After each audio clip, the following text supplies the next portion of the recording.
اعوذ باللہ من الشیطان اللعین الرجیم بسم اللہ الرحمن الرحیم۔ خدا عالم کا شکر ہے کہ میں اس وقت کراچی سے علی احمد آپ سے مخاطب ہوں، اور پارہ نمبر 16 کے غبا نمبر 3 کا ترجمہ جو علامہ سید ذیشان حیدر جوادی صاحب نے کیا ہے وہ آپ کی سماعتوں کے لیے ہدیہ کر رہا ہوں۔ خدا کا شکر ہے کہ میں اس غبا کی تلاوت کا شرف حاصل کر چکا ہوں، اور اب صرف ترجمہ آپ کی خدمت میں پیش کر رہا ہوں تاکہ آپ قرآن مجید کے پارہ نمبر 16 کے غبا نمبر 3 کی آیات کو اپنے سامنے رکھیں اور ترجمے کو سنتے رہیں۔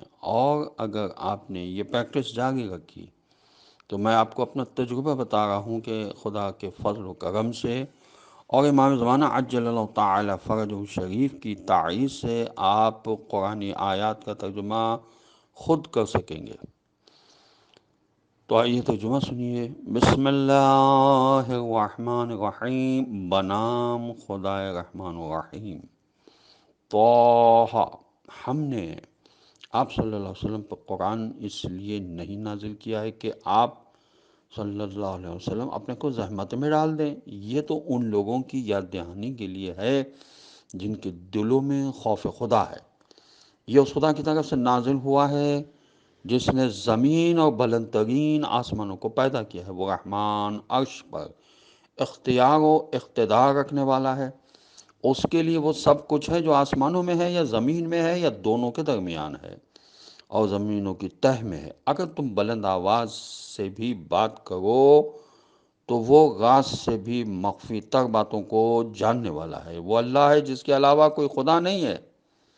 اس کے لیے بہترین نام ہیں۔ کیا تمہارے پاس موسیٰ علیہ السلام کی داستان آئی ہے جب انہوں نے آگ کو دیکھا اور اپنے اہل سے کہا کہ تم اس مقام پر ٹھہرو، میں نے آگ کو دیکھا ہے، شاید میں اس میں سے کوئی انگارہ لے آؤں یا اس منزل پر کوئی رہنمائی حاصل کر لوں۔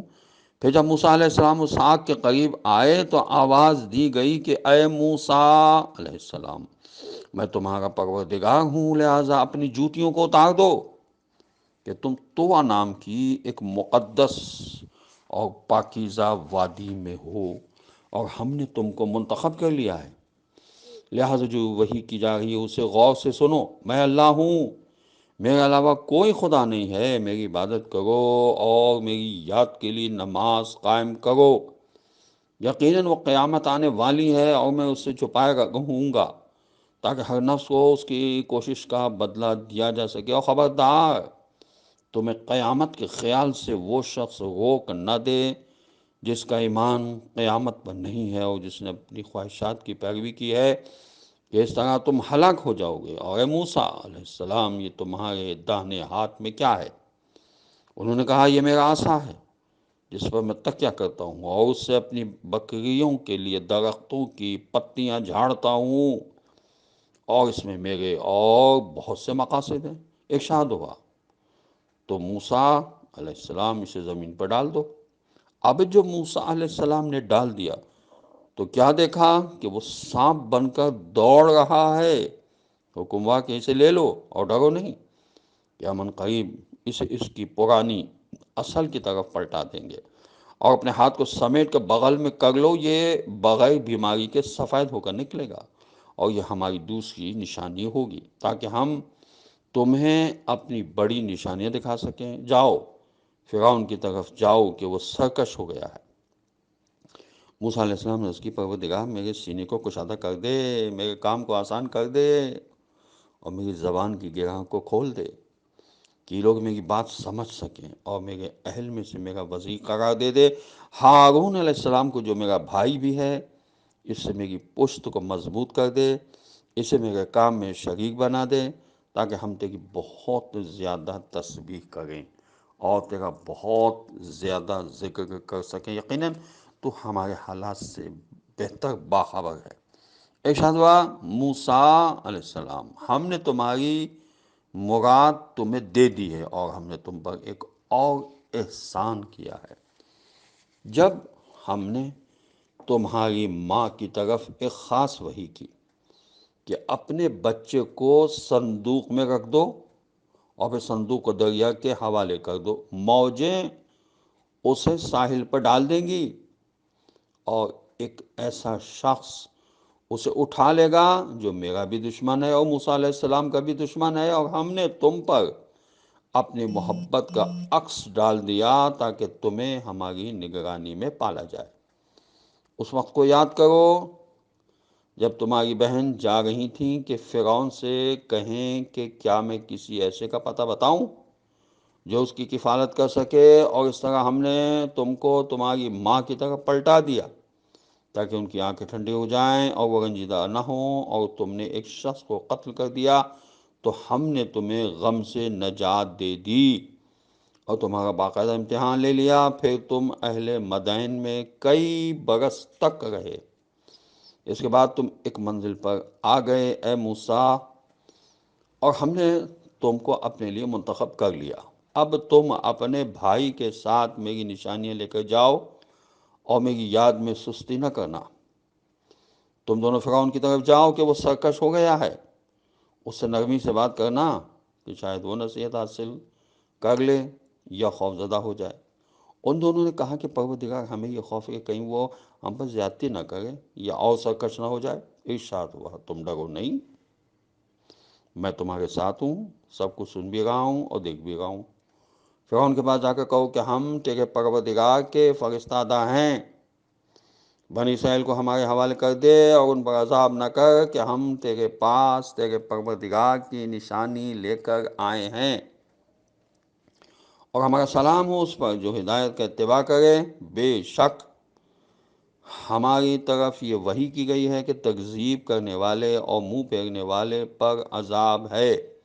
اس نے کہا کہ موسیٰ علیہ السلام، تم دونوں کا رب کون ہے؟ موسیٰ علیہ السلام نے کہا، ہمارا رب وہ ہے جس نے ہر شے کو اس کی مناسب خلقت عطا کی ہے اور پھر ہدایت بھی دی ہے۔ اس نے کہا کہ پھر ان لوگوں کا کیا ہوگا جو پہلے گزر چکے ہیں؟ موسیٰ علیہ السلام نے کہا کہ ان باتوں کا علم میرے پروردگار کے پاس اس کتاب میں محفوظ ہے، وہ نہ بھٹکتا ہے، وہ نہ بہکتا ہے، نہ بھولتا ہے۔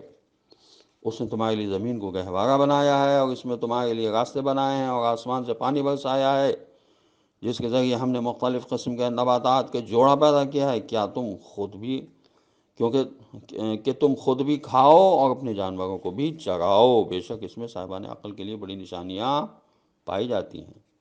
اسی زمین سے ہم نے تمہیں پیدا کیا ہے اور اسی میں پلٹا کر لے جائیں گے اور پھر دوبارہ اسی سے نکالیں گے، اور ہم نے فرعون کو اپنی ساری نشانیاں دکھلا دیں لیکن اس نے تکذیب کیا اور انکار کر دیا۔ اس نے کہا کہ موسیٰ علیہ السلام، تم اس لیے آئے ہو کہ ہم کو ہمارے علاقے سے اپنے جادو کے ذریعے باہر نکال دو، اب ہم بھی ایسا ہی جادو لے آئیں گے، لہٰذا اپنے اور ہمارے درمیان ایک وقت مقرر کر دو جس کی نہ ہم مخالفت کریں اور نہ تم، اور وہ وعدہ گاہ بھی ایک صاف کھلے میدان میں ہو۔